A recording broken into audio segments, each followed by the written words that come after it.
¿Alguna vez te has detenido a pensar cómo percibimos el mundo que nos rodea? En nuestra vida cotidiana, damos por sentado que el tiempo y el espacio son realidades objetivas, como si estuvieran grabadas en la esencia misma de la existencia. Pero, ¿y si te dijéramos que estas dos dimensiones están íntimamente conectadas con la forma en que experimentamos la apariencia del mundo? Prepárate para un viaje fascinante hacia las profundidades de nuestra percepción. En este video exploraremos cómo nuestra mente moldea la realidad y cómo el concepto del tiempo y espacio se entrelazan con nuestra experiencia cotidiana. Descubriremos los secretos que yacen detrás de nuestras impresiones mentales. Acompáñanos en este viaje inquietante donde desafiaremos nuestras percepciones preconcebidas y cuestionaremos la naturaleza misma de la realidad.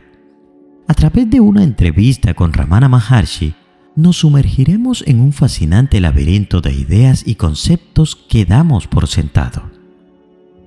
Prepárate para desafiar tus límites mentales y abrirte a una nueva forma de pensar. Hoy desafiaremos la supuesta objetividad del tiempo y el espacio y exploraremos cómo nuestras impresiones mentales dan forma a la realidad que experimentamos. ¿Estás listo para cuestionarte tu percepción del mundo? Antes de iniciar, suscríbete a nuestro canal donde diariamente traemos este tipo de dardos que prometen sacarnos de la ilusión. Empecemos. La mente conoce todos los objetos visibles, el cuerpo físico y todo lo demás, igualmente en el sueño con sueños y en la vigilia, como separados en el espacio y el tiempo, y por consiguiente es necesario indagar si estos dos son reales o no. Estos tres, a saber, espacio, tiempo y causalidad, han sido mostrados que son solo mentales por un filósofo occidental llamado Kant, por medio de buenas razones. Bhagavan Ramana Maharshi aclara a los buscadores de la liberación, por la experiencia de todos los hombres en el sueño profundo y por la experiencia de los sabios en el estado supremo, que estos tres son irreales. Debido a que nadie conoce el espacio y el tiempo en sueño profundo, donde la mente está latente, y en el estado supremo, donde la mente se ha perdido, estos dos son solo mentales. Tanto en el estado de sueño con sueños como en el estado de vigilia, la mente crea estos dos, el espacio y el tiempo, junto con el mundo. Sin ellos, la mente no conoce nada. Esta es la naturaleza constante de la mente. Debido solo a la ignorancia, yo soy el cuerpo, el hombre tiene la conciencia, yo estoy en el espacio y el tiempo. Realmente, nosotros no estamos en el espacio ni el tiempo. Si nosotros fuéramos cuerpos, entonces, y solo entonces, estaríamos en ellos. Nosotros no somos cuerpos, ni los poseemos, puesto que nosotros nunca devenimos almas. El espacio y el tiempo, lo mismo que todas las cosas, son creadas en nosotros por la mente debido a la ignorancia. Puede preguntarse cuándo nos desharemos de este engaño de la realidad objetiva del espacio y del tiempo. La pregunta dada en el verso siguiente es de Bhagavan.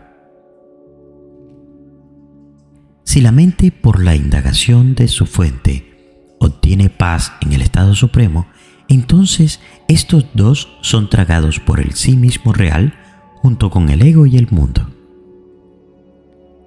La totalidad del mundo, que está compuesto de causa y efecto, junto con el espacio y el tiempo, es ilusoria.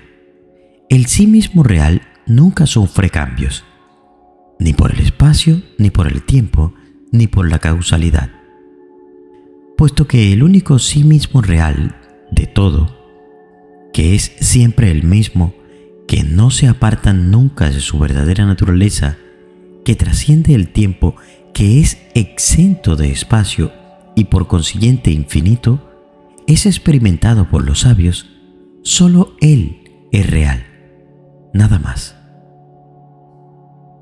A continuación se tratan las tres divisiones del tiempo, a saber, pasado, presente y futuro, y se muestra que son irreales. Tampoco las divisiones del tiempo, a saber, pasado, presente y futuro, son reales. El pasado y el futuro son dependientes del presente y son ellos mismos presente en sus propios tiempos. Así pues, todo el tiempo es solo presente. Los hombres hacen esta división solo con palabras. La realidad eterna es en verdad solo el sí mismo real. Por consiguiente, solo Él es presente y nada más. Por consiguiente, el aspirante debe apuntar a la experiencia de la verdad de ese sí mismo, obteniendo el estado supremo. La discusión del pasado y del futuro se declara que es lo mismo que tratar de contar sin el conocimiento del número uno. Solo existe el número uno y nada más, debido a que todos los números son modificaciones de él. De la misma manera, solo existe la conciencia que es el sí mismo y la totalidad del mundo es solo eso. Lo mismo que uno deviene capaz, conociendo el número uno, de conocer todos los números, así también después de conocer la verdad del sí mismo, los sabios llegan a conocer la verdad del mundo también. El gurú dice que tener conocimiento de algo u otro, que el sí mismo, sin conocer primero la verdad de uno mismo, es solo ignorancia. Todo lo que uno conoce, sin tener una conciencia correcta de sí mismo, es un conocimiento que es contrario a la verdad. Cuando por la indagación del sí mismo, ese sí mismo es conocido, no queda nada más que conocer. Para el sabio, todas las cosas brillan solo como el sí mismo, y por consiguiente, el sí mismo es bien conocido como el todo en el Vedanta. Por consiguiente, Bhagavan Sri Ramana dice que la omnisciencia es solo el estado de ser el sí mismo real. Él también dice que lo que es considerado omnisciencia por el ignorante es solo ignorancia. A continuación se expone cómo el sí mismo es el todo. Este mundo no es otro que el cuerpo. Este cuerpo no es distinto de la mente. La mente no existe aparte del sí mismo real. Por consiguiente, ese sí mismo es todo el mundo. ¿Cómo era yo en mi nacimiento anterior? ¿Y cómo seré yo en el nacimiento siguiente? Tales indagaciones son sólo debidas a la ignorancia, porque el sí mismo no ha nacido nunca. Pensar sobre la totalidad y las distintas unidades, individuo, es una actividad sin sentido para los buscadores de la liberación. Solo la indagación en la fuente de quien el ego está interesado en la totalidad y la unidad conduce a la liberación. ¿Por quién y cómo fue creado el mundo en el comienzo? ¿Qué es Maya? ¿Qué es ignorancia? ¿Cómo llego a ser el alma individual? Tales preguntas sin sentido son planteadas por los enseñados debido a que ellos olvidan la cosa principal en la que es necesaria indagar. El secreto de la creación es brevemente expuesto a continuación. No hay creación aparte de ver. Visión y creación son uno y lo mismo. Y debido a que esa visión se debe a la ignorancia, cesar de ver es la verdad de la disolución del mundo. Maya es explicada a continuación. Es el poder del Ser Supremo, llamado Maya, el que toma la forma de las percepciones de los sentidos y con ello crea este variado mundo que los engañados están persuadidos de que es real. La ignorancia del individuo está relacionada con el poder de ilusión que pertenece al Ser Supremo. No hay otra explicación de la creación. A continuación se muestra que ocuparse de estas indagaciones es posponer la cosa que importa, la indagación del sí mismo real, que es la cosa principal a la que hay que darse. Indagar en las irrealidades, tomándolas como reales, conduce a olvidar el sí mismo real. Y no hay otra muerte que este olvido, debido a que de esta manera el sí mismo está casi perdido para el buscador.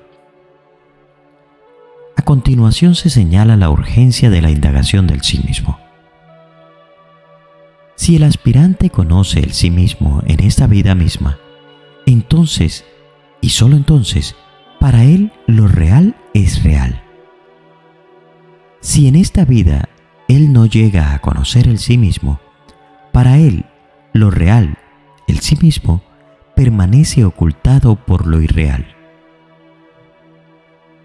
Por consiguiente, el aspirante, estando firmemente convencido de que el espacio y el tiempo son irreales, debe abandonar la totalidad del mundo y buscar conocer el sustrato, el sí mismo, por medio de la indagación de su propia naturaleza verdadera.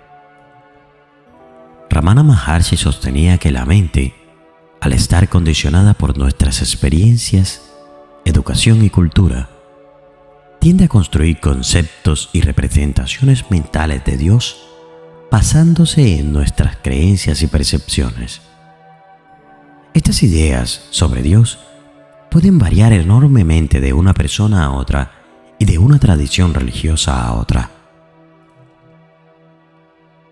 Ramana Maharshi enseñó que la mente es la fuente de todos los pensamientos y conceptos, incluyendo la idea de Dios, y por lo tanto, este puede ser considerado como una creación mental. Según él, la mente proyecta y crea diferentes ideas y creencias, y esto incluye la noción de un ser supremo y divino.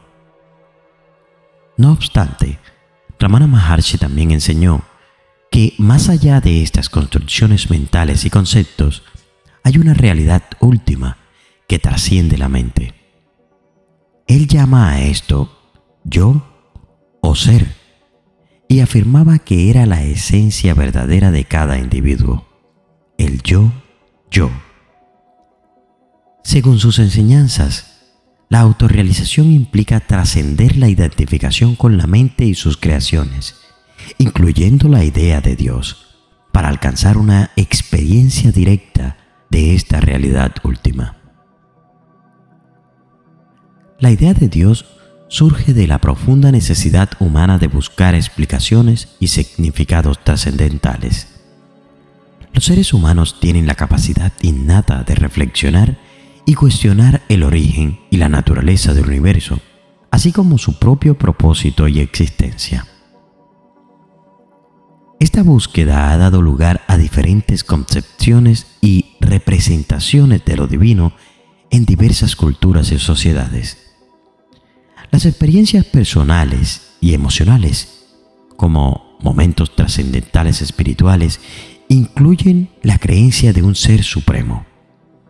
Además, la influencia cultural y social, a través de tradiciones religiosas y enseñanzas transmitidas a lo largo de generaciones, han moldeado nuestra comprensión de Dios. La creencia de un Dios ofrece consuelo, esperanza y un sentido de propósito en la vida, satisfaciendo nuestra necesidad de significado y trascendencia.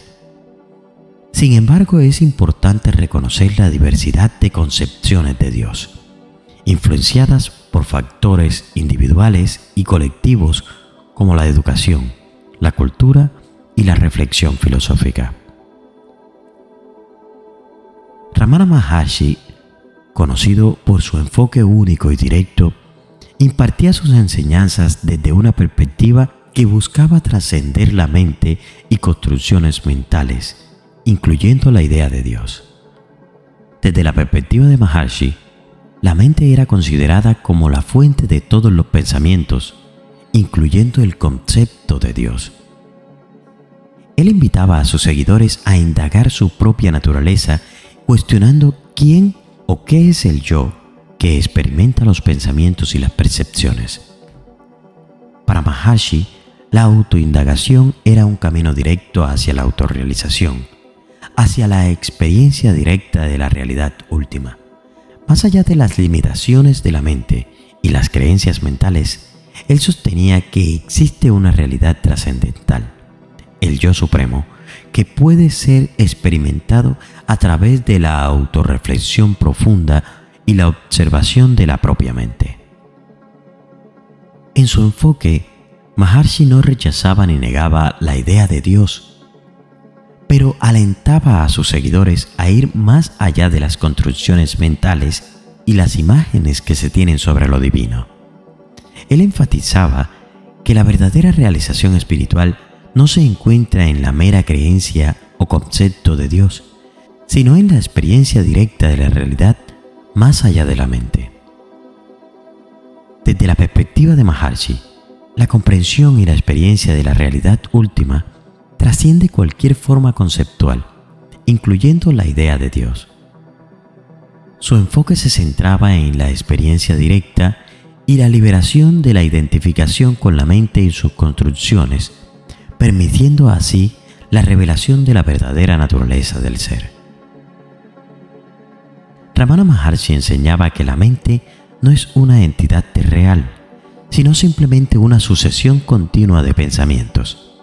Según su perspectiva, la mente es un flujo constante de pensamientos que surge y se desvanece en nuestra experiencia diaria. La ilusión de la existencia de la mente como una entidad separada surge debido a la continuidad aparente de estos pensamientos. Desde esta visión, el concepto de Dios también se considera una creación de la mente. Ramana sostenía que la idea de Dios, al igual que cualquier otro pensamiento, surge y desaparece dentro de la corriente de pensamientos de la mente. No hay una entidad separada o divinidad objetiva más allá de esta sucesión de pensamientos. En lugar de enfocarse en la creación mental de Dios, Ramana Maharshi invitaba a sus seguidores a investigar quién es el yo que experimenta estos pensamientos. Para Ramana, la liberación espiritual radica en la comprensión de que la mente y sus pensamientos son transitorios e ilusorios y que la verdadera identidad se encuentra más allá de las fluctuaciones mentales. Al sumergirse en la autoindagación y el autoconocimiento, uno puede trascender la ilusión de la mente y experimentar la realidad última que trasciende las limitaciones conceptuales. Es importante tener en cuenta que esta perspectiva de Ramana Maharshi sobre la mente y Dios es particular en su enseñanza y no necesariamente coincide con otras tradiciones espirituales o filosóficas. Cada enfoque tiene su propio marco conceptual y enseñanzas únicas sobre la mente, la realidad última y la divinidad. La realidad es un silencio absoluto e imperturbable, donde no existe noción alguna de creación o ausencia de ella, en la cual el impulso o pensamiento nace y con él comienza la conciencia de ser, la ilusión. Para saber que has llegado hasta este punto del video, déjame un comentario con la palabra la realidad de la mente y sus conceptos. Si estás interesado en ayudar al canal, puedes hacerlo a través de un link que dejaré en la descripción de este video. Gracias y nos vemos en el silencio. Al poner en práctica el método de la autoindagación, no logro calmar el flujo de pensamientos. ¿Qué estoy haciendo mal? Esta es una pregunta muy común en la comunidad y hoy encontraremos la solución. Es aquí donde entra el gran maestro Ramana Maharshi, quien nos desvela la forma correcta de hacerlo, la cual hemos puesto en práctica para lograr obtener el resultado. Comenzaremos con una parte muy necesaria que, al ser obviada, eliminamos cualquier posibilidad de llegar al objetivo. Escúchalo con mucha atención y, si es necesario, repite el audio para conseguir un entendimiento completo. Empecemos. En una ocasión, Bhagavan me dijo que los pensamientos surgen como destellos, que no hay ningún pensamiento continuo. Es como el ciclo de la corriente alterna, pero tan rápido que da la sensación de no parar nunca.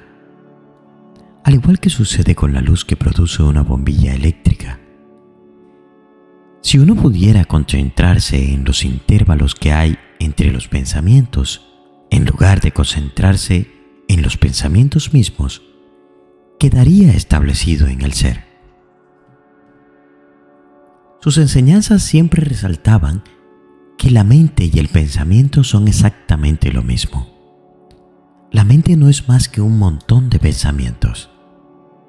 Asimismo, el ego y la mente son idénticos y surgen simultáneamente.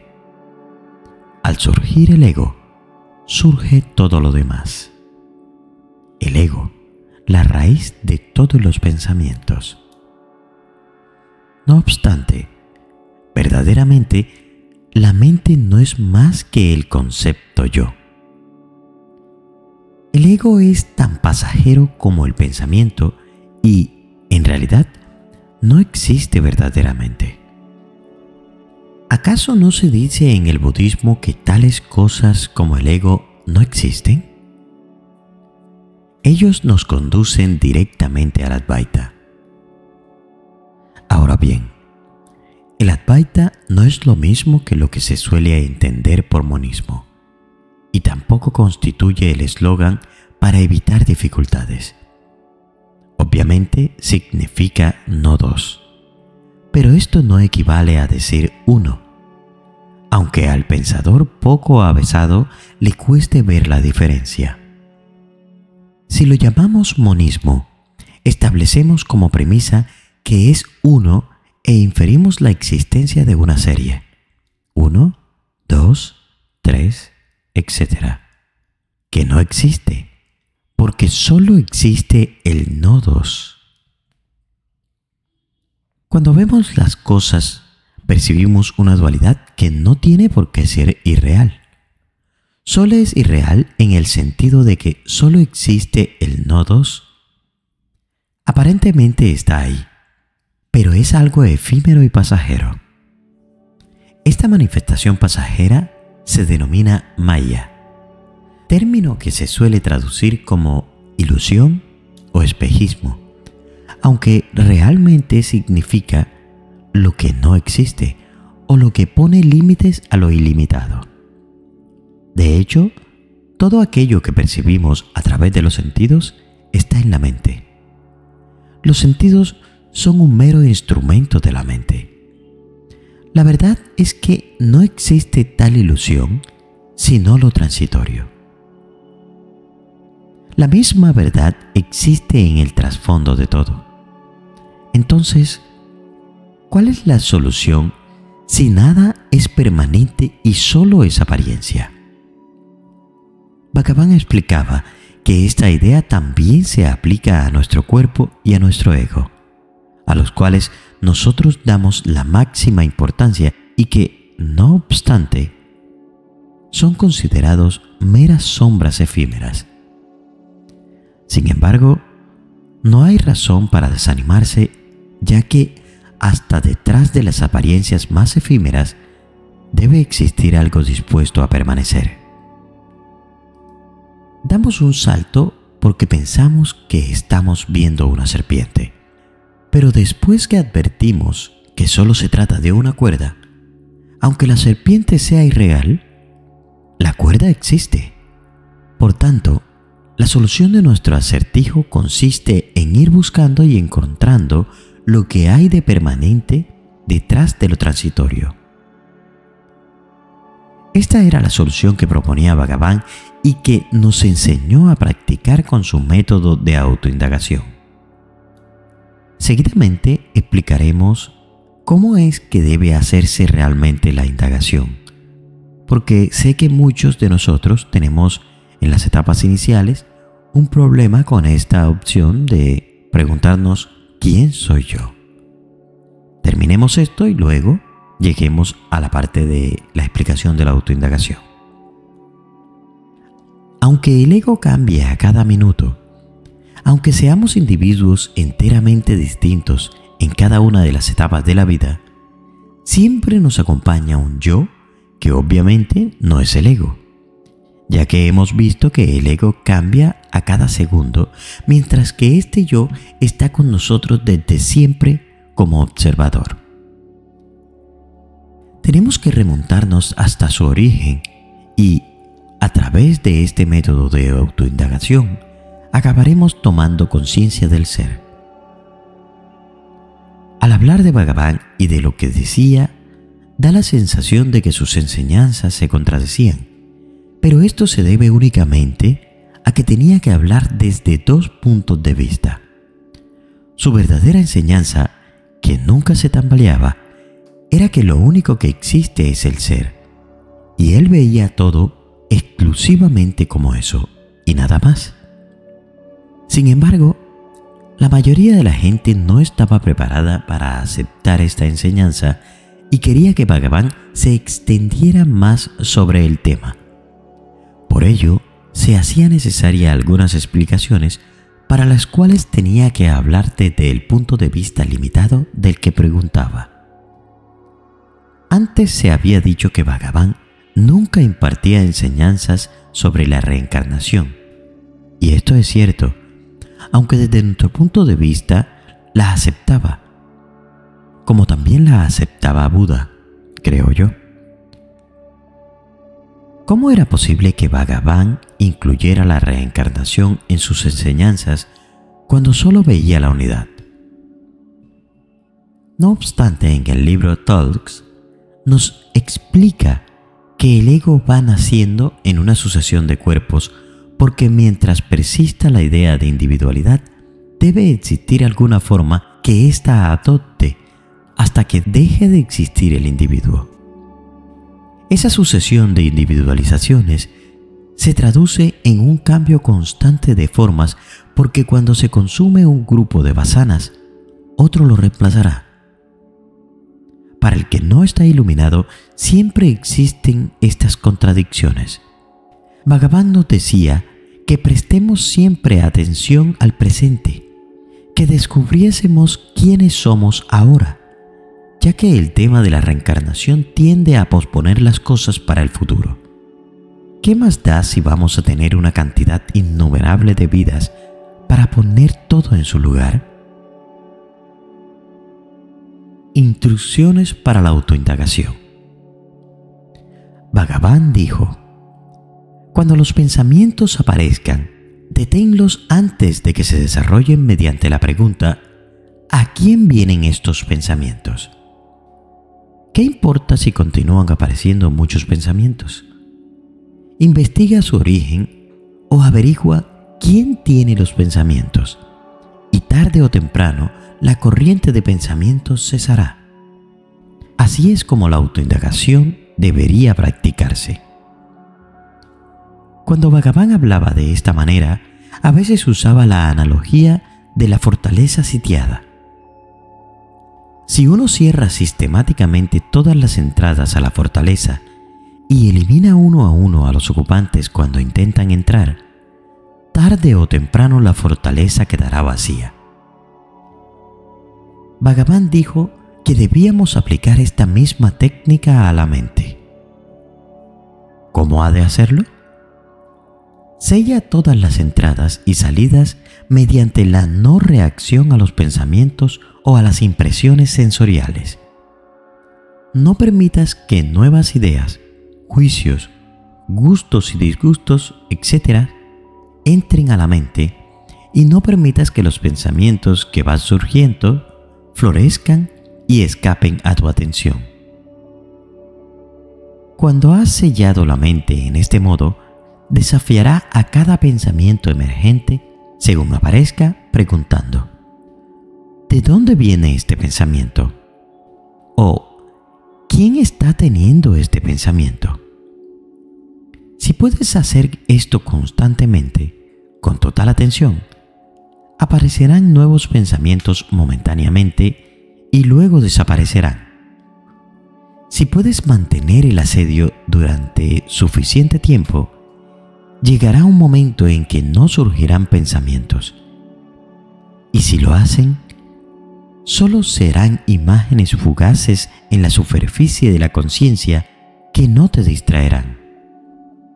En ese estado libre de pensamiento, empezarás a experimentarte a ti mismo como conciencia, no como mente o cuerpo. Sin embargo, si relajas la vigilancia incluso por unos pocos segundos y permites que nuevos pensamientos se desarrollen y escapen sin ser desafiados, se levantará el asedio y la mente recobrará parte o toda su fuerza interior. En una fortaleza real, los ocupantes necesitan constantemente suministros de comida y agua para resistir durante el asedio. Cuando se quedan sin suministros, los ocupantes deben rendirse o morir.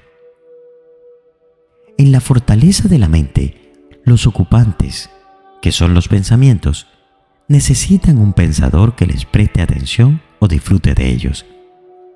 Si el pensador niega su atención a los pensamientos que surgen o los desafía antes de que tengan tiempo de desarrollarse, los pensamientos morirán de inanición. Desafíalos mediante la constante pregunta: ¿quién soy yo? ¿Quién es la persona que está teniendo estos pensamientos? Para que el desafío sea efectivo, debes hacerlo antes de que el pensamiento emergente haya tenido la oportunidad de desarrollarse dentro del flujo de los pensamientos. La mente no es más que una colisión de pensamientos, y el pensador es quien los piensa. El pensador es el pensamiento yo, el pensamiento primordial que surge del sí mismo antes que ningún otro, que se identifica con los demás pensamientos y dice: yo soy ese cuerpo. Cuando has erradicado todos los pensamientos, excepto el propio pensador, mediante una incesante indagación, o negándote a prestarle atención, el pensamiento yo se sumerge en el corazón y se rinde, dejando atrás de sí solo el despertar de la conciencia. Esta rendición solo tendrá lugar cuando el pensamiento yo haya dejado de identificarse con los pensamientos que aparecen. Mientras haya pensamientos vagabundos que atraigan o evadan su atención, el pensamiento yo siempre estará dirigiendo su atención hacia afuera en lugar de hacerlo hacia adentro. El propósito de la autoindagación es conseguir que el pensamiento yo vaya hacia adentro, hacia el sí mismo. Esto sucederá automáticamente tan pronto como dejes de estar interesado en cualquiera de los pensamientos que van surgiendo. Para saber que has llegado hasta este punto del video, déjame saber qué práctica utilizas para llegar a calmar la mente: la oración, la meditación o la autoindagación. Y si estás interesado en ayudar para el sostenimiento del canal, puedes hacerlo a través de un link que dejaré en la descripción de este video. Gracias y nos vemos en el silencio.